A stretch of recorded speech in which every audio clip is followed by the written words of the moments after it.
Hello students, आप सभी का बहुत बहुत स्वागत है मेरे यूट्यूब चैनल जैक फाइटर्स में। तो स्टूडेंट्स, आज हम लोग करने वाले हैं क्लास 6 मैथ्स चैप्टर 4 प्रश्नावली 4.2 का इंट्रोडक्शन। यदि स्टूडेंट्स आप लोग मेरे चैनल पर नए हैं तो वीडियो को लाइक और चैनल को सब्सक्राइब जरूर कीजिएगा। तो चलिए शुरू करते हैं। देखिए, हम लोगों को पहला टॉपिक पढ़ना है गुणनखंड। तो चलिए सबसे पहले समझते हैं कि गुणनखंड क्या होता है, फिर इसके एग्जाम्पल को देखेंगे। तो सबसे पहले हम समझते हैं इसके परिभाषा को, फिर इसके एग्जाम्पल को समझेंगे। तो जरा समझिएगा इसका परिभाषा क्या कह रहा है। वे सभी संख्याएं जो दी गई संख्या को पूर्णतः विभाजित कर दे, वे संख्याएं दी गई संख्या का गुणनखंड कहलाता है। जरा समझिए, कहने का मतलब क्या है कि वे सभी संख्याएं जो दी गई संख्या को पूर्णतः विभाजित कर दे, वे संख्याएं दी गई संख्या का गुणनखंड कहलाता है। जरा समझिएगा मेरे प्यारे बच्चों, मान लीजिए कोई संख्या दी हो, ठीक है, और उस दी गई संख्या को जो संख्या पूरा पूरी विभाजित कर देगा, ओके, तो विभाजित करने वाले उन संख्याओं को उस दी गई संख्या का हम क्या कहेंगे, तो गुणनखंड कहेंगे। चलिए एग्जाम्पल से समझते हैं। मान लीजिए मेरे पास कोई संख्या 4 है। कौन है मेरे प्यारे बच्चों? 4। अब जरा समझिए मेरे बाबू लोग, 4 को कौन कौन पूरा पूरी विभाजित कर सकता है? तो 1 कर सकता है। फिर बताइए कौन कर सकता है? तो 2 कर सकता है। फिर कौन कर सकता है बताइए? तो 4 कर सकता है। यानी कि जब आप 4 को 1 से डिवाइड करोगे तो पूरा पूरी कटेगा, जब 4 को 2 से डिवाइड करोगे तो भी पूरा पूरी कटेगा, और जब आप 4 को 4 से डिवाइड करोगे तो भी पूरा पूरी कटेगा। यानी कि 4 को पूरा पूरी कौन कौन विभाजित विभाजित कर सकता है बताइए? तो 1 कर सकता है, 2 कर सकता है और 4 कर सकता है। इसलिए मेरा 4 का गुणनखंड कौन कौन हो जाएगा बताइए? तो 1 हो जाएगा, 2 हो जाएगा और 4 हो जाएगा। क्यों हो जाएगा? क्योंकि इस दी गई संख्या को ये तीनों संख्या पूरा पूरी क्या कर रहा है बताइए? विभाजित कर रहा है। इसलिए 4 का गुणनखंड कौन कौन होगा? तो 1 होगा, 2 होगा और 4 होगा। तो लिखिए इसे। तो क्या लिखोगे? 4 का गुणनखंड कौन कौन होगा मेरे प्यारे बच्चों? तो 1 हो जाएगा, फिर 2 हो जाएगा, फिर 4 हो जाएगा। ओके, और निकालोगे कैसे वो भी समझिए। देखिए मेरे पास क्या है बताइए? संख्या 4। ओके, तो 4 का आप अभाज्य गुणनखंड करोगे। क्या करोगे मेरे प्यारे बच्चों? अभाज्य गुणनखंड। तो सबसे पहले हम 2 से देंगे क्योंकि 4 सम संख्या है। ओके, देखिए 2 दूना कितना हो जाएगा मेरे प्यारे बच्चों? 4। ओके, फिर 2 कम कितना हो जाएगा बताइए? तो 2। तो पहला गुणनखंड में कितना मिला बताइए? यहाँ पे 1, तो 1 मिल गया, ठीक है। फिर इससे बड़ा वाला गुणनखंड कितना मिल रहा है बताइए? 2, तो 2 लिख दिए, ठीक है। अब जब हम इन दोनों को गुना करेंगे तो हमें कितना मिल जाएगा बताइए? 4। ओके, तो इस तरह से आप गुणनखंड निकालोगे। अगला एग्जांपल समझिए। मान लीजिए मेरे पास है संख्या 12। ओके, अब हम ये समझते हैं कि 12 का गुणनखंड कौन कौन होगा। तो जरा समझिए, 12 को सबसे पहले कौन कौन पूर्णतः विभाजित कर सकता है? तो सबसे पहले मेरे प्यारे बच्चों करेगा 1, फिर बताइए करेगा 2, फिर करेगा 3, ओके, फिर करेगा 4, ओके, फिर करेगा 6, फिर करेगा 12। यानी कि ये सभी संख्याएं 12 को पूर्णतः विभाजित कर देगा। इसलिए ये सभी संख्याएं 12 का क्या कहलाएगा बताइए? तो गुणनखंड कहलाएगा। ओके, तो क्या लिखोगे? 12 का गुणनखंड कौन कौन होगा मेरे प्यारे बच्चों? तो हो जाएगा पहला 1, फिर कितना होगा 2, फिर कितना होगा 3, फिर कितना होगा 4, फिर बताइए 6, ओके, फिर कितना हो जाएगा बताइए? 12। ओके, तो ये सारे संख्याएं 12 का क्या कहलाएगा? गुणनखंड। क्यों कहलाएगा? क्योंकि ये सभी संख्या 12 को पूर्णतः रूप से क्या कर देगा बताइए? विभाजित कर देगा। आप निकालोगे कैसे? समझिए। यह संख्या कितना है बताइए? 12। तो सबसे पहले आप 12 लिख लोगे। ओके, देखिए 12 सम संख्या है, तो सबसे पहले 2 से दीजिए। तो 2 छक कितना हो जाएगा? 12। फिर 3 से दीजिए, ठीक है। 3 दूना कितना हो जाएगा? 6। फिर 2 से दे दीजिए। 2 कम कितना हो जाएगा बताइए? तो 2 हो जाएगा। तो देखिए पहला गुणनखंड कितना मिला मान लीजिए? सबसे छोटा बताइए 1, ठीक है। इससे बड़ा कौन मिला बताइए? 2। फिर इससे बड़ा कौन मिला बताइए? 3। इन दोनों को गुना करो तो कितना मिल जाएगा? 4। और इन दोनों गुना करो तो कितना मिलेगा? 6। ओके, अब देखिए इन तीनों को गुना करोगे तो कितना मिल जाएगा? 12। ओके, तो इस तरह से आप गुणनखंड निकालोगे। तो 12 गुणनखंड कितना हो जाएगा? तो 1 हो जाएगा, 2 हो जाएगा, 3 हो जाएगा, 4 हो जाएगा, 6 हो जाएगा और 12 हो जाएगा। तो गुणनखंड का मतलब समझ गए कि वे सभी संख्याएं जो दी गई संख्या को पूर्णतः विभाजित कर दे, वे संख्याएं दी गई संख्या का क्या कहलाता है मेरे प्यारे बच्चों? तो गुणनखंड कहलाता है। ओके, चलिए अब अगला टॉपिक करते हैं। अगला टॉपिक है हमारे पास अभाज्य गुणनखंड। तो चलिए सबसे पहले अभाज्य गुणनखंड की परिभाषा को समझते हैं, फिर इसके एग्जाम्पल को समझेंगे। तो चलिए शुरू करते हैं। देखिए मेरे प्यारे बच्चों, इसका परिभाषा क्या कह रहा है। जब कोई संख्या अभाज्य गुणनखंडों के गुणनफल के रूप में लिखी जाती है तो यह विधि अभाज्य गुणनखंड कहलाती है। कहने का मतलब क्या है कि जब किसी संख्या को आप अभाज्य गुणनखंडों के गुणनफल के रूप में लिख दोगे तो इस विधि को हम लोग क्या कहेंगे, तो अभाज्य गुणनखंड कहेंगे। चलिए एग्जाम्पल से समझते हैं। मान लीजिए मेरे पास संख्या 40 है। ओके, तो इस 40 को जब हम लिख देंगे अभाज्य गुणनखंडों के गुणनफल के रूप में तो यह विधि मेरा क्या कहलाएगा, अभाज्य गुणनखंड कहलाएगा। तो चलिए सबसे पहले हम 40 का अभाज्य गुणनखंड करते हैं। तो देखिए 40 एक सम संख्या है। ओके, तो सबसे पहले इसे हम देंगे 2 से। तो 2 दूना कितना हो जाएगा 4, 2 0 0, फिर 2 से दीजिए, 2 एकम 2, 2 0 0, फिर 2 से दीजिए, 2 बजे कितना हो जाएगा बाबू लोग, तो 10 हो जाएगा। ओके, अब 5 से दीजिए, 5 एकम कितना हो जाएगा, तो 5 हो जाएगा। तो 40 को हम अभाज्य गुणनखंडों के गुणनफल के रूप में कैसे लिखेंगे, तो 2 गुना 2 गुना 2 गुना 5। तो चलिए लिख देते हैं। तो 40 को हम कौन सा रूप में लिखेंगे मेरे प्यारे बच्चों, तो अभाज्य गुणनखंडों के गुणनफल के रूप में। तो कैसे लिखोगे, तो 2 गुना 2 गुना 2 गुना 5। तो चलिए लिख देते हैं। तो क्या लिखोगे, 2 गुना 2 गुना 2 गुना 5। ओके, ये विधि को हम क्या कहेंगे, तो अभाज्य गुणनखंड कहेंगे।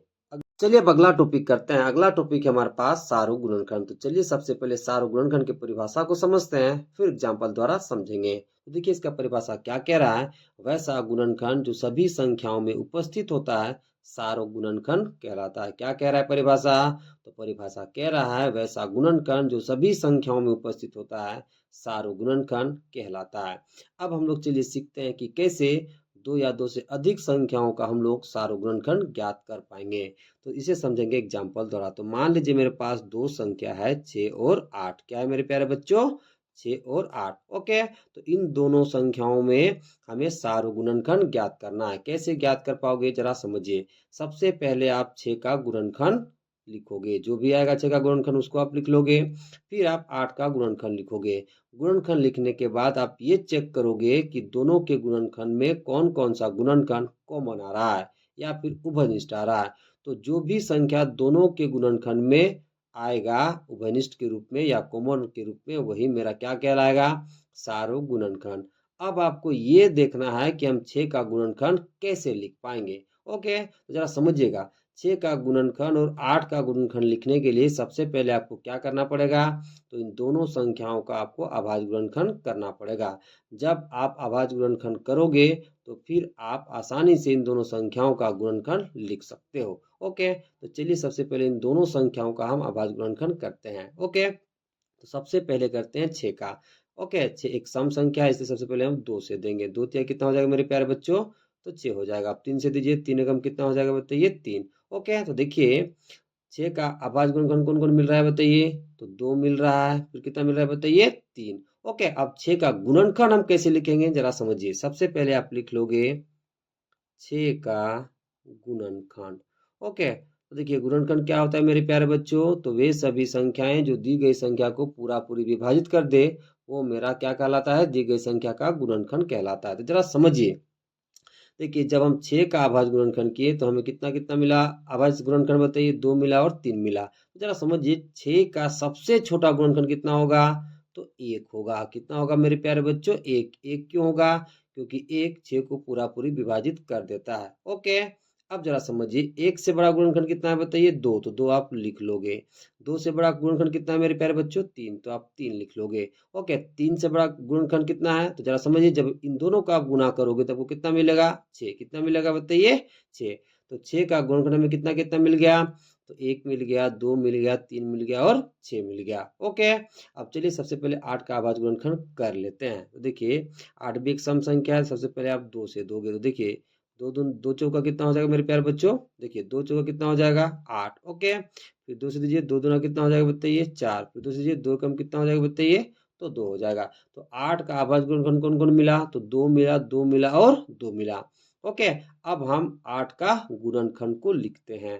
तो क्या लिखोगे, 8 का गुणनखंड। ओके, तो 8 का सबसे छोटा गुणनखंड कितना होगा मेरे प्यारे बच्चों, तो 1 होगा। कितना होगा बताइए, 1 होगा। ओके, 1 से बड़ा गुणनखंड कितना है बताइए, तो 2। ठीक है, 2 से बड़ा गुणनखंड कैसे हम निकालेंगे, तो इन दोनों को हम गुना करेंगे तो हमें कितना मिल जाएगा बताइए, 4। ओके, कितना मिल जाएगा, 4। और 4 से बड़ा गुणनखंड हम कैसे निकालेंगे, जब हम इन तीनों को गुना करेंगे तो हमें कितना मिल जाएगा मेरे प्यारे बच्चों, 8। ओके, तो 6 का गुणनखंड कौन कौन मिला, तो 1 मिला, 2 मिला, 3 मिला और 6 मिला। 8 का गुणनखंड कौन कौन मिला मेरे प्यारे बच्चों, तो 1 मिला, 2 मिला और 4 मिला और बताइए 8 मिला। अब आपको ये चेक करना है कि 6 का गुणनखंड में और 8 का गुणनखंड में कौन-कौन गुणनखंड उभयनिष्ठ है। ओके, तो जरा समझिए। देखिए, ऊपर और नीचे सबसे पहले दोनों में उभयनिष्ठ गुणनखंड है 1। ओके, फिर उभयनिष्ठ गुणनखंड है 2। कितना है मेरे प्यारे बच्चों? 2। तो जो भी गुणनखंड दी हुई संख्याओं में उपस्थित रहेगा या फिर दी हुई संख्याओं में कॉमन रहेगा, उसे ही हम कहते हैं सार्वगुणनखंड। ओके, तो 6 और 8 का सार्वगुणनखंड कितना कितना हो जाएगा? तो 1 और 2 हो जाएगा। इसलिए नीचे लिखोगे, इसलिए 6 और 8 का 6 और 8 का सार्वगुणनखंड। तो पहला कितना होगा मेरे प्यारे बच्चों? 1। फिर दूसरा कितना हो जाएगा? तो 2 हो जाएगा। ओके, चलिए अब अगला टॉपिक करते हैं। अगला टॉपिक है हमारे पास सार्वगुणज। तो चलिए सबसे पहले सार्वगुणज की परिभाषा को समझते हैं, फिर हम 2 या 2 से अधिक संख्याओं का कैसे सार्वगुणज निकाल पाएंगे एग्जाम्पल द्वारा सीखेंगे। तो चलिए सबसे पहले इसकी परिभाषा को देखते हैं। तो देखिए बाबू लोग, इसका परिभाषा क्या कह रहा है? वैसा गुणज जो सभी संख्याओं में उपस्थित हो सार्वगुणज कहलाता है। क्या कह रहा है परिभाषा? वैसा गुणज जो सभी संख्याओं में उपस्थित हो सार्वगुणज कहलाता है। अब चलिए हम लोग सीखते हैं कि जब 2 या 2 से अधिक संख्या दी हो तो कैसे हम लोग सार्वगुणज निकाल पाएंगे। ओके, तो एग्जाम्पल द्वारा समझते हैं। मान लीजिए हमें लिखना है 2 और 3 का प्रथम 3 सार्वगुणज। ओके, जरा समझिएगा मेरे प्यारे बच्चों, 2 और 3 का प्रथम सार्व 3 गुणज हम लोग कैसे लिख पाएंगे। सार्व का क्या मतलब होता है मेरे प्यारे बच्चों? जो सभी संख्याओं में प्रेजेंट हो। ओके, या फिर कॉमन हो। और गुणज का मतलब क्या? जो उसके टेबल में आए। ओके, अब जरा समझिए, हमें 2 और 3 का क्या लिखना है बताइए? प्रथम 3 सार्वगुणज। तो सबसे पहले आप क्या करोगे? 2 का गुणज लिखोगे, यानी कि आप 2 का टेबल लिखोगे। ओके, तो चलिए सबसे पहले 2 का गुणज लिखते हैं। 2 का गुणज, तो 2 का पहला गुणज कितना होता है मेरे प्यारे बच्चों? तो 2। दूसरा गुणज बताइए 4, फिर तीसरा गुणज 6, फिर बताइए 8, फिर बताइए 10, फिर बताइए 12, फिर बताइए 14, फिर बताइए 16। फिर बहुत दूर तक जाता है, जितना दूर तक आप लिख पाओगे। ओके, यानी कि 2 का गुणज भी कहाँ तक जाएगा बताइए? अनंत तक। ओके, अब आप 3 का गुणज लिख लोगे। ओके, 3 का गुणज। ओके, तो 3 का पहला गुणज कितना बताइए? 3। ओके, यानी कि 3 का आपको टेबल लिखना है। 3 का दूसरा गुणज बताइए 6, तीसरा गुणज 9, चौथा गुणज बताइए 12, पांचवा गुणज बताइए 15, फिर बताइए अगला गुणज कितना हो जाएगा? 18, फिर कितना होगा? 21, और ये भी कहाँ तक जाएगा बताइए? अनंत तक। ओके, अब देखिए 2 का गुणज हमने लिखा और 3 का भी गुणज लिखा। अब आपको ये चेक करना है कि 2 और 3 का गुणज में, ठीक है, कौन कौन सा गुणज कॉमन है या फिर उभयनिष्ठ है या फिर सार्व है। ओके, क्या बोले? अब आपको क्या ढूंढना है कि 2 और 3 का गुणज में कौन कौन सा संख्या या फिर गुणज कॉमन है या फिर उभयनिष्ठ है। ओके, और हमें प्रथम 3 सार्व गुणज लिखना है। ओके, तो जरा समझिए। देखिए पहला गुणज कितना मिल रहा है मेरे प्यारे बच्चों दोनों में? तो 6 मिल रहा है। कितना मिल रहा है बताइए? 6। दूसरा गुणज कितना मिल रहा है मेरे प्यारे बच्चों? तो बताइए 12 मिल रहा है। कितना मिल रहा है बताइए? 12। ओके, अब आगे देखिए तीसरा गुणज कितना मिल रहा है बताइए? तीसरा गुणज अभी नहीं मिल रहा है, तो इसके गुणज को हम आगे बढ़ाएंगे। तो 16 के बाद 2 का गुणज कितना होगा बताइए? 18, फिर बताइए कितना होगा? 20। ओके, अब देखिए यहाँ पर 18 और यहाँ पर भी क्या मिल रहा है बताइए? 18। जब गुणज नहीं मिले तो जो भी संख्या दिया रहेगा उसके गुणज को आप आगे बढ़ाओगे। तो देखिए पहला गुणज कितना मिला बताइए? 6। दूसरा गुणज कितना मिला? 12। तीसरा गुणज कितना मिला मेरे प्यारे बच्चों? तो 18। ओके, तो वैसा गुणज जो दी हुई संख्याओं में कॉमन रहे वही मेरा सार्वगुणज कहलाता है। ओके, तो प्रथम 3 सार्वगुणज कौन कौन हो गया बताइए? तो 6 हो गया, फिर बताइए 12 हो गया, फिर कौन हो गया? 18। तो लिख दीजिए इसे। तो क्या लिखोगे? तो लिखोगे, इसलिए 2 और 3 का 2 और 3 का प्रथम 3 सार्वगुणज। तो पहला कितना मिला? 6। दूसरा कितना मिला? 12। तीसरा कितना मिला बताइए? 18। ओके,